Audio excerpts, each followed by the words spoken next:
Voilà, en tout cas, lelo na betali solo, il y a Dove éclaircissant. Dove éclaircissant, exactement. Na betali solo Dove éclaircissant. Installe-toi. On en parle tout à l'heure, on en parle. Hein? Dove betali solo camilité. Installe-toi. OK?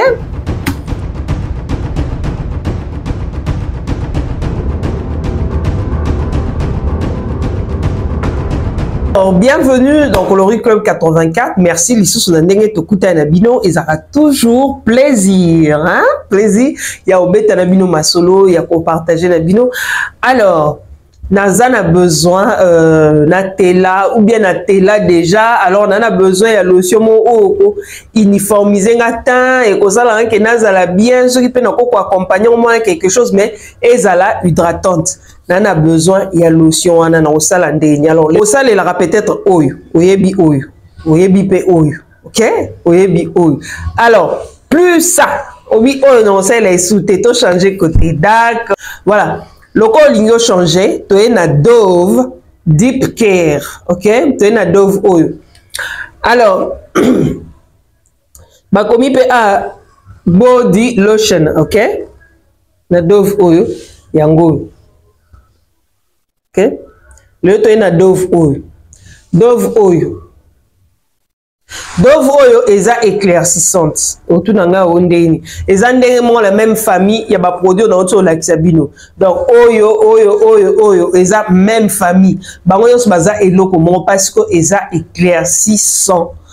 Alors bien Dove oil eza na vitamine B3. OK? B3 ezalaka bien. B3 ezaka bien pour la peau ya mutu. OK? Bien en goût au sur ba vitamine D. Alors, il y a la vitamine B3 dans 4. Et puis bien en sous au moni bateau bazaka, au moni ocha choko hein, ocha choko olembi, ozai sous na besoin il y a choko thé. OK? Non, on a besoin ya choko. Ocha choko lembi siko ozana besoin ya choko mais olingi o doser na ba produit ya makasi olobi non na c'est la ba produit moko o eza simple mais na ko associer ngo peut-être na solution moko ya nini ya huile ya concentré alors je te propose ça Dove bomona bien eza ya orange hein yango ba komia étiquette nango yango bomona ndenge eza hein eza orange alors multi-cell layer complexe. Les amis, pour la peau normale, les gens qui ont une peau normale, OK, sans problème. Bien en et tonifié à peau. OK. Batonet balinga ba pakolatina elongi. OK. Oko associé ngo na huile moko boye parce qu'on a besoin et bimiso éclat. C'est éclaircissant na lobby. Et ça Dove éclaircissant. OK. On a besoin épaisseur moins peps. OK. Olingasu ko sale la mixa éclaté, olingasu ko sale la vaseline té, olingasu té kwaya na Dove oyo. Pour en tout cas c'est très efficace pour la peau. Ngamo na pakola Dove, na yebi Dove ndenge ezalaka. Dove ngamo na pakola Dove, na yebi Dove ndenge ezalaka. Mais moi c'est plus le Dove hydratant. Donc on a sali là. Alors soki okwei na oyo en tout cas aux yeux ango, ko le laisser té que oh non, na pakola ke loko boye sala nga boye non. Prends Dove non oyo okoki ko mélanger on a concentré okoko mélanger on a n'importe quelle huile. Alors bato bazaka teint caramel, oui, tu peux utiliser aussi. Et ko changer au salonité mais ko penso ka éclat et ko sala que peau no ezala bien et ko changer couleur à peau na oté. OK? Muto pa monique alinga banda choko okoki pe ko recourir nango, OK? Oluki ba concentré, oluki huile na yo ozui au saleli.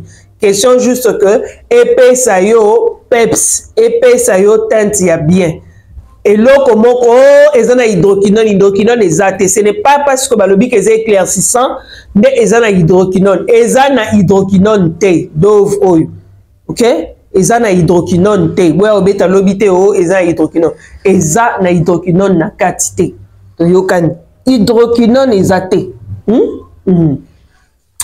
c'est éclaircissant sans hydroquinone.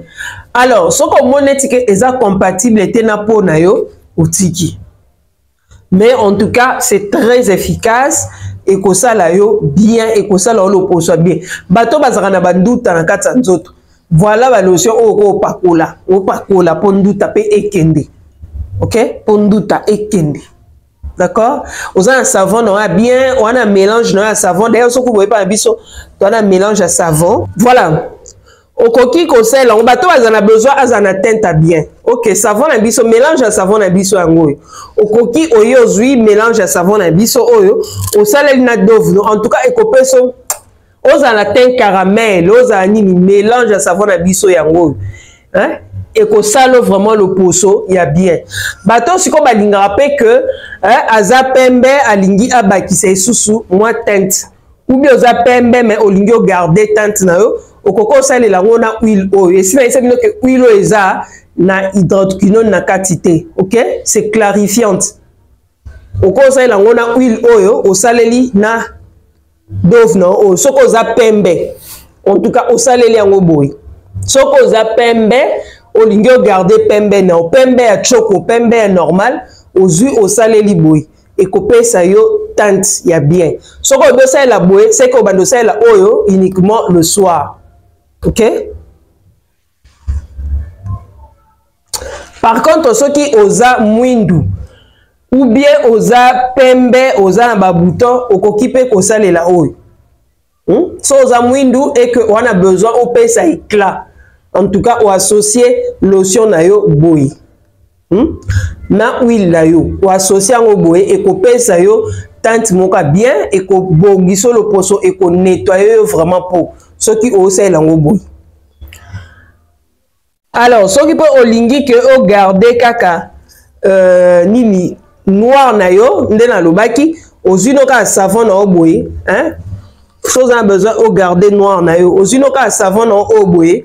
Na dove non oil. Déjà savon est très efficace donc il peut permettre à ce que et lisser au pot oil savon la biso mélange et zo lisser et zo chocolat et zo gommer et zo tonifier peau oil et zo éclaircir peau donc ce que yo salé là oh na dove non ce que noir en tout cas au côté la te mais et ko chocolat yo peau nazo insister. Par contre, mouton a besoin de la coco c'est la savon na biso azui dove azui na huile oil. Il y a lemon clear aux yeux ango au saleli et côté lisayo et ko sala o ni mo teinture moi bien ou bien aux yeux so ko déjà pembe oza déjà kana jaune d'œuf na oyo na savon na dove na oyo aux yeux au saleli en tout cas au ko sepela na teinture oyo au ko zala nango. Alors, n'oubliez pas de vous abonner, de partager et de liker les questions. Envoyez les questions dans les commentaires. Donc, on répond au bilan. En tout cas, merci. Tokutani prochainement. Bye.